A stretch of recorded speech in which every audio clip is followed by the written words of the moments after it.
আসসালামু আলাইকুম রহমতুল্লাহি ওয়া বারাকাতুহু।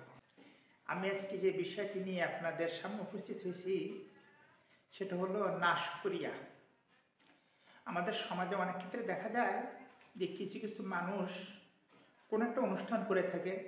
এটা হতে পারে কোনো আকিকা অনুষ্ঠান, হতে পারে কোনো বিবাহ অনুষ্ঠান, হতে পারে কোনো দোয়া অনুষ্ঠান, হতে পারে কোনো শবরেসানি অনুষ্ঠান।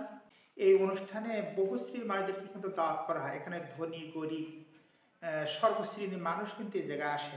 আর যিনি মানুষদেরকে দাওয়াত করে থাকেন, যিনি মানুষদেরকে আমন্ত্রণ জানান, তিনি চান যে মানুষরা সুস্থ মতে কিছু খাওয়া দাওয়া করবে এবং সক্ষমতা অনুযায়ী তাদের জন্য সুন্দর একটা ব্যবস্থাপনা করে থাকে। অনেক সময় ডেকোরেশনের ব্যবস্থা করে থাকে, বা পোলাও বলেন, বিরিয়ানি বলেন, জর্দা ভাত বলেন বা সাদা ভাত যেই বলুন না কেন, তারা সর্বোচ্চ চেষ্টা করে যে মানুষদেরকে একটু ভালোভাবে খাওয়াবে। অনুষ্ঠান যখনই হয় তখন দেখা যাচ্ছে যে আসলে যিনি বাবুর্চি, যিনি রান্না করেন, তিনিও চান যে রান্নাটা খুব সুন্দর হবে, সুন্দর পাক হবে, মানুষেরা এটা খাওয়ার পরে আমার একটা সুনাম সুখ্যাতি ছড়িয়ে যাবে।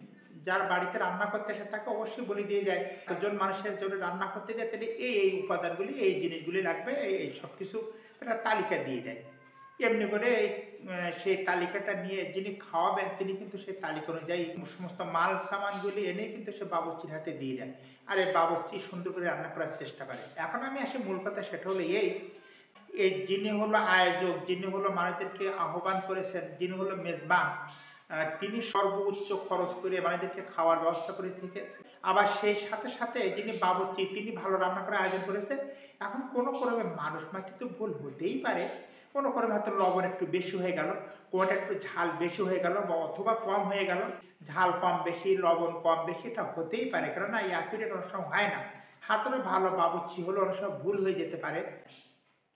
এখন এক্ষেত্রে কি হয়, যখন মানুষদেরকে খাওয়ান দেওয়া হয় তখনই সমস্যাটা হলো ওই জায়গায়। মানুষরা যখন খাইতে আসবে, এসছি আমরা বাড়ি, এর জন্য কি এত খরচ করে এখানে আসলাম, এর জন্য কি এতক্ষণ বসেছিলাম, এই খাওয়ার জন্য কি আমি এখানে এসেছি, এসছি তো ভারী ভালো রান্না কি মুখে দেওয়া যায়, এত কৃপণতা কেন? সেই দাওয়াত দিয়ে সে যদি মানুষকে খেতে না দিতে পারবে তাহলে আমাদের দাওয়াত দেওয়ার প্রয়োজনই ছিল। আমরা তো দাওয়াত তোমাদের কাছে চাইনি, কেন দাওয়াত দিল?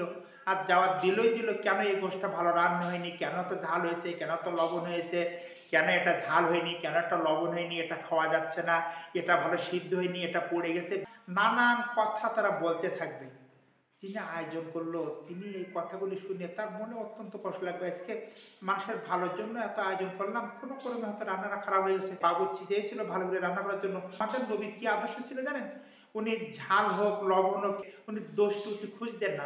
আর যতদূর সম্ভব আমাদের যেভাবে রান্না করেছে ওগুলি আমরা খাইতে পারি আলহামদুলিল্লাহ ভালো। যদি আপনি কম খেতে পারেন বা খেতে পারতেছেন না, আপনি চুপে সারে এটা উঠে চলে যেতে পারেন।